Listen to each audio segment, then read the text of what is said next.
नमस्कार दोस्तों। आज के इस दिलचस्प विश्लेषण में आपका बहुत बहुत स्वागत है। आज हम एक बहुत ही प्यारी, हल्की फुल्की और एकदम मजेदार कहानी पर बात करने वाले हैं, जिसे हम अधूरी सुहागरात का रहस्य कह सकते हैं।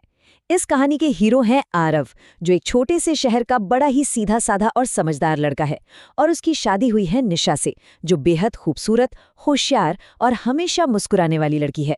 शादी बड़ी धूमधाम से हुई, दोनों का परिवार बेहद खुश है और ये दोनों एक दूसरे को बहुत पसंद भी करते हैं। तो चलिए बिना किसी देरी के इस कहानी में गोता लगाते हैं और देखते हैं कि इनकी नई जिंदगी की शुरुआत में क्या-क्या दिलचस्प और मजेदार मोड़ आते हैं। अब देखिए, जब भी किसी नई शादी की बात होती है तो पहली रात को लेकर हम सबके दिमाग में एक बड़ी ही परफेक्ट सी तस्वीर बनती है ना। कमरे में हर तरफ गुलाब के फूल सजे हों, हल्की हल्की रोशनी बिखेरती मोमबत्तियां हों और एक नई जिंदगी शुरू करने के बहुत सारे मीठे सपने। आरव और निशा भी अपनी जिंदगी की इस नई शुरुआत के लिए कुछ ऐसी ही शानदार उम्मीदें लगाए बैठे थे।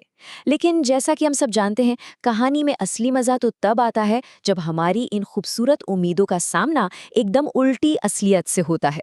भाग 1, सपनों की सजी शुरुआत। तो आरव और निशा का कमरा बिल्कुल वैसा ही सजा हुआ था जैसा उन्होंने हमेशा से सपने में सोचा था। दोनों के दिल में उत्साह था, चेहरे पर नई शुरुआत की चमक थी। एक तरफ थीं वो सारी उम्मीदें, फूल, मोमबत्तियां और ढेर सारा रोमांस। लेकिन जैसे ही आरव कमरे में पहुंचा, अचानक बाहर से एक बहुत तेज शोर आया और पल भर में सब कुछ बदल गया। सारा रोमांस धरा का धरा रह गया और उसकी जगह ले ली एक फैमिली मेडिकल इमरजेंसी ने। मतलब सीधा फूलों वाले कमरे से अस्पताल के चक्कर। उम्मीदों और असलियत की ये टक्कर सच में बहुत ही मजेदार थी। भाग 2, पहली रात, पारिवारिक जिम्मेदारी। कमरे के बाहर से जो वो जोरदार आवाज आई थी ना, वो असल में इसलिए थी क्योंकि दादी की तबीयत अचानक खराब हो गई थी। अब आरव ठहरा एक जिम्मेदार लड़का, वो तुरंत भागा और इस तरह उनकी वो सपनों वाली पहली रात रोमांस की जगह अस्पताल की भागदौड़ में निकल गई।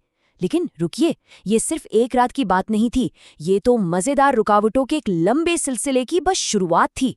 जरा सोचिए, पहले दिन दादी की बीमारी, दूसरे दिन अचानक बिजली का जाना, तीसरे दिन फेस पैक का प्रैंक और चौथे दिन रोता हुआ भतीजा। इनकी सारी योजनाएं एक एक करके टलती जा रही थीं और इनकी जिंदगी एक पूरी कॉमेडी फिल्म बन चुकी थी। भाग 3, दूसरी रात, कुदरत का खेल।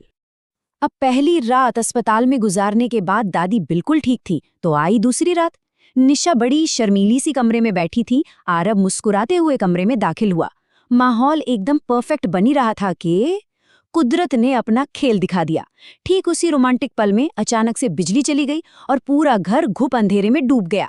बाहर एक बहुत ही भयंकर तूफान शुरू हो गया और सबसे बड़ी मुसीबत क्या हुई पता है? उनके कमरे की छत का एक हिस्सा टपकने लगा। अब आप ही बताइए, ऐसे में रोमांस कौन करता है? पूरा परिवार बाल्टियां लेकर टपकती छत और तूफान को संभालने में लग गया। तो जनाब, दूसरी रात भी इसी अफरा तफरी की भेंट चढ़ गई। भाग 4, तीसरी और चौथी रात, शरारतें। लगातार 2 रातें बुरी तरह फ्लॉप होने के बाद तीसरी रात तक आरव ने पूरी तरह से कमर कस ली थी। उसने ठान लिया था कि आज तो चाहे कुछ भी हो जाए, कोई रुकावट नहीं आएगी। लेकिन जैसे ही वो निशा के पास पहुंचा, रोमांस तो दूर की बात, निशा उसे देखकर जोर जोर से हंसने लगी और बोली, तुम्हारे चेहरे पर ये फेस पैक किसने लगाया है? हुआ कुछ यूं था कि आरव की एक बड़ी ही शरारती बहन थी। जब दिन में आरव सो रहा था तो बहन ने मजाक मजाक में उसके चेहरे पर ब्यूटी मास्क लगा दिया था और आरव एक्साइटमेंट में उसे धोना ही भूल गया। अब ये पल इतना अजीब और फनी था कि दोनों अपना सारा रोमांस भूलकर बस हंसते हंसते लोटपोट हो गए।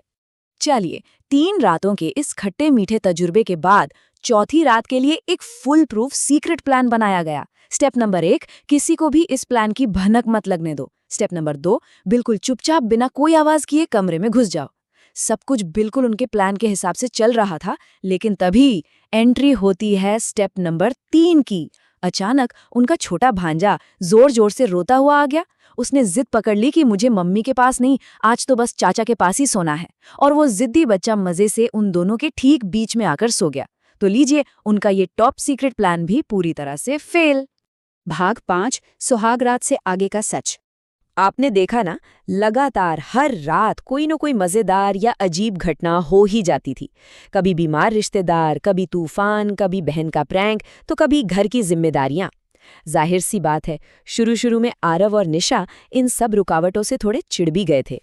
लेकिन इन सब अफरा तफरी के बीच उन्होंने जिंदगी की एक बहुत ही गहरी बात सीख ली। वो ये कि शादी सिर्फ एक खास रात की किसी रस्म का नाम बिल्कुल नहीं है।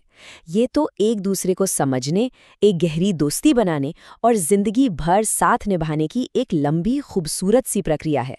सच पूछिए तो इन रुकावटों ने ही उन्हें बैठकर एक दूसरे से बात करने और एक दूसरे को बेहतर तरीके से समझने का मौका दिया। असल में उन्हीं बेतरतीब पलों में उनके इस नए रिश्ते की सबसे मजबूत नींव रखी जा रही थी। वो गहरी होती दोस्ती, वो धीरे धीरे बढ़ता हुआ प्यार, एक दूसरे पर अटूट विश्वास और सबसे बड़ी बात, मुश्किलों और झमेलों के बीच एक साथ बैठकर खुलकर हंसना।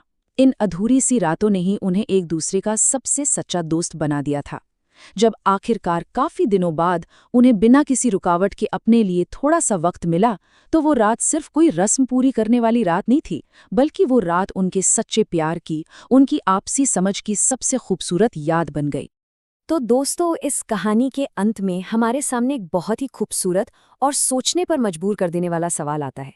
क्या सच्चे प्यार को शुरू होने के लिए सच में किसी परफेक्ट या एकदम आदर्श रात की जरूरत होती है, या फिर प्यार का वो एहसास, वो साथ और आपसी समझ मिलकर हर उलझी हुई और अधूरी रात को भी अपने आप में एकदम परफेक्ट बना देते हैं?